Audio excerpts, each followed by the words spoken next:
बोली देवाधिदेव 1008 महावीर भगवान की जय। संत श्रोमणी आचार्य गुरुवर श्री विद्यासागर जी मुनि महाराज की जय। परम पूज्य 108 मुनिवर श्री प्रज्ञा सागर जी महाराज की जय। द्वादशांगिनी माता की जय। अहिंसामय विश्व धर्म की जय। आचार्य समंत भद्र स्वामी जी की जय। नमः श्री वर्धमानाय निर्धूत कलीलात्मने शालोकानां त्रलोकानां यद विद्या दर्पणाय ते। चले हम आज सम्यक चारित्र के बारे में पढ़ेंगे। तीसरा अधिकार है जिसमें अमृत का वर्णन किया गया है। पहला श्लोक है 47 नंबर का, खोल कर रख लें और ध्यान से देखें। मोहतिमिराप हरणे दर्शन लाभाद बाप्त संज्ञानः रागद्वेष निवृत्तै चरणं प्रपद्यते साधु। मोहतिमिराप हरणे दर्शन लाभाद बाप्त संज्ञानः रागद्वेष निवृत्तै चरणं प्रतिपद्यते साधु। मोहतिमिरापहरणे दर्शन लाभाद बाप्त संज्ञानः रागद्वेष निवृत्तै चरणं प्रतिपद्यते साधु। देखो, मोहतिमिरापहरणे मतलब दर्शन मोह रूपी अंधकार के नाश होने पर। कौन सा मोह? दर्शन मोह है ना। दर्शन मोहिनी कर्म दो प्रकार का होता है। कौन कौन सा? चारित्र मोह और दर्शन मोह। मोहिनी कर्म के दो भेद है, चारित्र मोह और दर्शन मोह। तो यहाँ पर किसकी चर्चा हो रही है? दर्शन मोह की। तो दर्शन मोह रूपी अंधकार के नाश होने पर, तिमिर मीन्स होता है अंधकार। दर्शन मोह रूपी अंधकार के नाश होने पर दर्शन लाभात सम्यक दर्शन की प्राप्ति से, लाभ मीन्स प्राप्ति, सम्यक दर्शन की प्राप्ति से अबाप्त संज्ञान प्राप्त हो गया है सम्यक ज्ञान, जिसको ऐसा साधु भव्य जीव, साधु को क्या बोले यहाँ पर? भव्य जीव राग द्वेष निवृत्ति, राग द्वेष की निवृत्ति के लिए चरणम सम्यक चारित्र को प्रतिपद्यते धारण करता है। यह समझ में? एक बार फिर से देखें। दर्शन मोह रूपी अंधकार के नाश होने पर सम्यक दर्शन की प्राप्ति से प्राप्त हो गया है सम्यक ज्ञान, जिसको ऐसा भव्य जीव राग द्वेष की निवृत्ति के लिए सम्यक चारित्र को धारण करता है। आगे समझ में? दर्शन मोह रूपी अंधकार के नाश होने से, जिसे सम्यक दर्शन की प्राप्ति से सम्यक ज्ञान हो गया है, ऐसा भव्य जीव राग द्वेष निवृत्ति के लिए सम्यक चारित्र को धारण करता है। कौन करता है? जिसका दर्शन मोह रूपी अंधकार का नाश हो गया है, जिसे सम्यक ज्ञान की प्राप्ति हो गई है, सम्यक दर्शन के साथ सम्यक ज्ञान की प्राप्ति हो गई है, ऐसा जीव जो राग द्वेष की निवृत्ति करता है, वह उस भव्य जीव का सम्यक चारित्र कहलाता है, अर्थात वह सम्यक चारित्र को धारण करता है। जब तक दर्शन मोहिनी का नाश नहीं होगा तब तक चारित्र ग्रहण नहीं होगा। तो दर्शन मोहिनी का नाश करना जरूरी है, राग द्वेष का नाश करना भी जरूरी है। इसलिए सम्यक चारित्र को धारण करने के पहले दर्शन मोह का नाश होना बहुत जरूरी है। अब सम्यक चारित्र का वर्णन हो चुका है। अब यहाँ पर कह रहे हैं पंच पापों के त्याग रूप चारित्र। राग द्वेष निवृत्ति हिंसादि निवृत्तना कृता भवति अनपेक्षितार्थ वृत्ति कः पुरुषः सेवते नृपतीन्। राग द्वेष निवृत्ति हिंसादि निवर्तना कृता भवति अनपेक्षितार्थ वृत्ति कः पुरुषः सेवते नृपतीन्।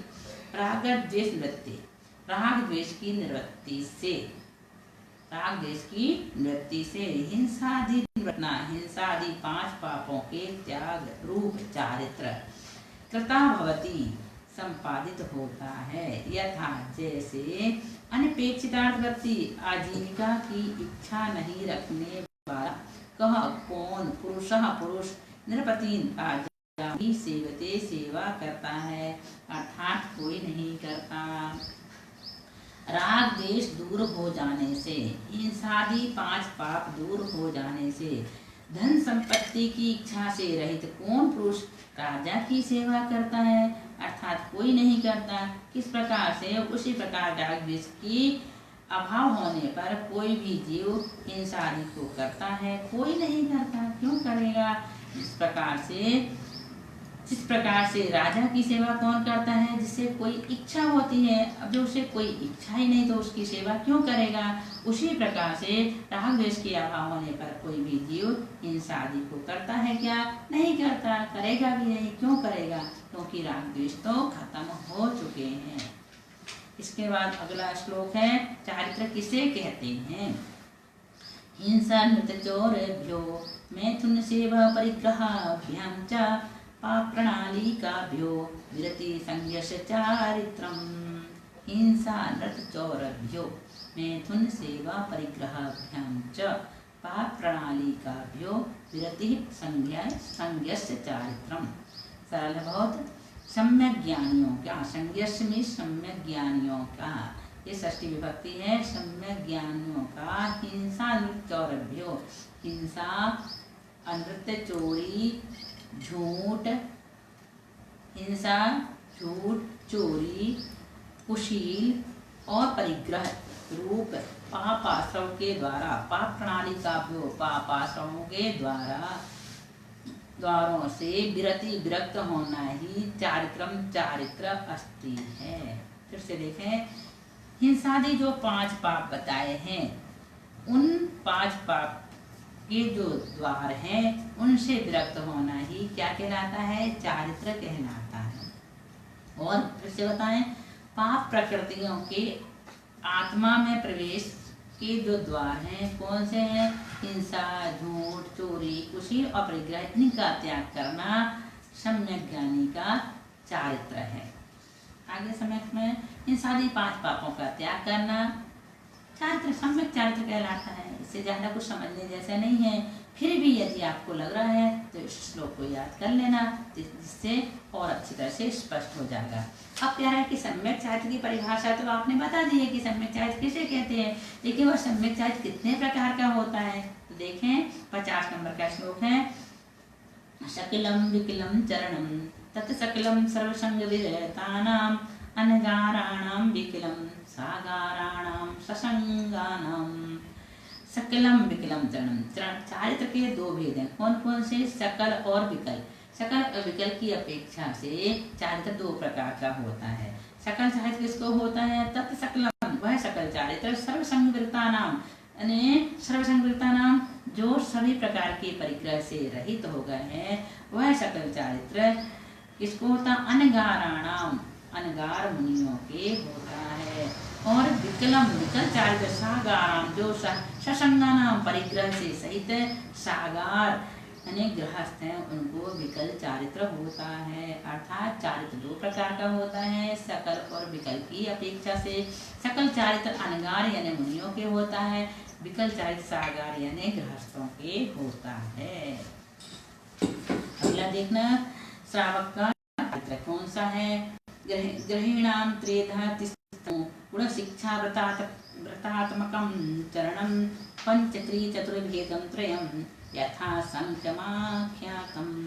एक बार फिर से, गृहीणाम त्रेधा तिष्ठो गुण शिक्षा व्रतात्मकं चरणं पंचत्री चतुर्भेदं त्रयं यथा संख्यमाख्यातम्। गृहीणाम, गृहस्थों के, चरणम चारित्र 3 प्रकार का होता है। गृहस्थों का चारित्र त्रिधा 3 प्रकार का होता है, अणुव्रत, गुणव्रत और शिक्षाव्रत की अपेक्षा से। गृहस्थों के चारित्र कितने प्रकार का होता है? 3 प्रकार का। त्रिधा में 3 प्रकार का। कौन कौन से? अणुव्रत, गुणव्रत और शिक्षाव्रत की अपेक्षा से गृहस्थों का चारित्र 3 प्रकार का होता है। पंच त्रि चतुर्भेदम, पंच अणुव्रत 5 प्रकार का होता है, गुणव्रत 3 प्रकार का होता है और शिक्षाव्रत 4 प्रकार का होता है। शिक्षाव्रत कितने प्रकार का होता है? 4 प्रकार का। यथा संख, क्रम से, यथा संख मीन्स क्रम से 5, 3, 4 भेद वाला होता है। समझ में आ गया श्रावक के चारित्र के बारे में। ये 12 व्रत के नाम से भी जाने जाते हैं। कौन से होते हैं 12 व्रत? 5 अणुव्रत, 3 गुणव्रत और 4 शिक्षाव्रत। ये श्रावक का चारित्र कहलाता है। तो कितने होते हैं श्रावक के चारित्र? 12 है। कौन कौन से? 5 अणुव्रत, 3 गुणव्रत और 4 शिक्षाव्रत। अब उन्हीं 5 अणुव्रतों की चर्चा यहाँ पर की जा रही है। कौन से है वो 5 अणुव्रत? देखो, अणुव्रत की चर्चा जब हम करेंगे ना तो पूरे 5 अणुव्रत बताएंगे, इसलिए इसको आज यहीं पर पूर्ण करते हैं। हमारी 51 नंबर की गाथा पूर्ण हो चुकी है, जिसमें श्रावक के चारित्र के बारे में बताया गया है। और वह श्रावक का चारित्र 12 प्रकार का होता है, 5 अणुव्रत, 3 गुणव्रत और 4 शिक्षाव्रत की भेद से। समझ में आ गया? तो इन 12 व्रतों के बारे में आप अच्छी तरह से समझ लें, क्योंकि जो प्रतिमाधारी श्रावक होते हैं, जिनकी दूसरी प्रतिमा होती है, उन्हें इन 12 व्रतों का पूर्णतः पालन करना होता है। वो 12 व्रत के बारे में अगले श्लोक में बताएंगे। जो अणुव्रत का लक्षण और 5 अणुव्रत कौन कौन से हैं, उन्हें हम बाद में पढ़ेंगे। आज बस इतना ही। बोलिए महावीर भगवान की जय।